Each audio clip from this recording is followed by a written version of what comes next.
Hi friends, Friday morning வந்து பார்த்திங்கன்னா எல்லா வேலையும் முடிச்சுட்டு இந்த ப்ளூ ரேக் வந்து க்ளீன் பண்ணி ரொம்ப நாள் ஆச்சு. சரி இன்றைக்கி அதை க்ளீன் பண்ணலாம் அப்படின்னு சொல்லிட்டு அதில் இருக்கிற திங்ஸ் எல்லாமே எடுத்து வச்சுட்டு இருந்தேன். குட்டீஸ் 2 பேர்த்தி விளையாண்டுருந்தாங்க. அந்த கேப்பில் வந்து நம்ம எடுத்து வச்சிடலாம் அப்படின்னு சொல்லிட்டு எல்லாமே எடுத்து வச்சுட்டு இருந்தேன். ஈஸியாக இதை வந்து பார்த்திங்கன்னா ரிமூவ் பண்ணிட்டு அப்படியே வந்து க்ளீன் பண்ணிட்டு அப்படியே திருப்பி வெயிலில் வந்து மாட்டி வச்சுக்கலாம்.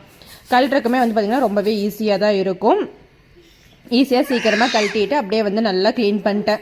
ஏன்னா ரொம்ப நாள் ஆச்சு க்ளீன் பண்ணி கீழே ஃபுல்லாமே வந்து பார்த்திங்கன்னா தக்காளி இதெல்லாம் வந்து சிந்தி இருந்துச்சு. சரி அதெல்லாம் க்ளீன் பண்ணிடலாம் அப்படின்னு சொல்லிட்டு இன்றைக்கி அந்த வேலை தான் பார்த்துட்டு இருந்தேன். ஃபுல்லாக க்ளீன் பண்ணி முடிச்சுட்டு அப்படியே வந்து கொஞ்ச நேரம் வெயிலில் வந்து காய வச்சோம் அப்படின்னா சீக்கிரமாகவே தண்ணி எல்லாமே உணர்ந்துரும் அப்படின்னு சொல்லிட்டு வெயிலில் வந்து காய வச்சுட்டு இருந்தேன். எனக்கு வெயிலில் காய வைக்கிறது பார்த்திங்கன்னா பெருசாக இடமெல்லாம் இல்லை. இருக்கிற பால்கனியில் அப்படியே கொஞ்சம் திங்ஸ் எல்லாமே காய வச்சுருந்தேன். கையோடு இன்னைக்கு கிச்சன் ஃபுல்லாமே கவுண்டர் டாப் எல்லாமே டீப் க்ளீன் பண்ணியிருந்தேன். இதோட லாங் வீடியோ நெக்ஸ்ட் வீக்கில் நான் போஸ்ட் பண்ணுறேன். மாட்டுறதுமே வந்து பார்த்திங்கன்னா ரொம்பவே ஈஸியாக மாட்டிக்கலாம். எவ்வளோ வெயிட் வேணாமே இதில் வந்து தாங்கும். இந்த வீடியோ லிங்க் வேணும்னா கமெண்ட் பண்ணுங்கள். தேங்க்யூ ஃபார் வாட்சிங். Keep support.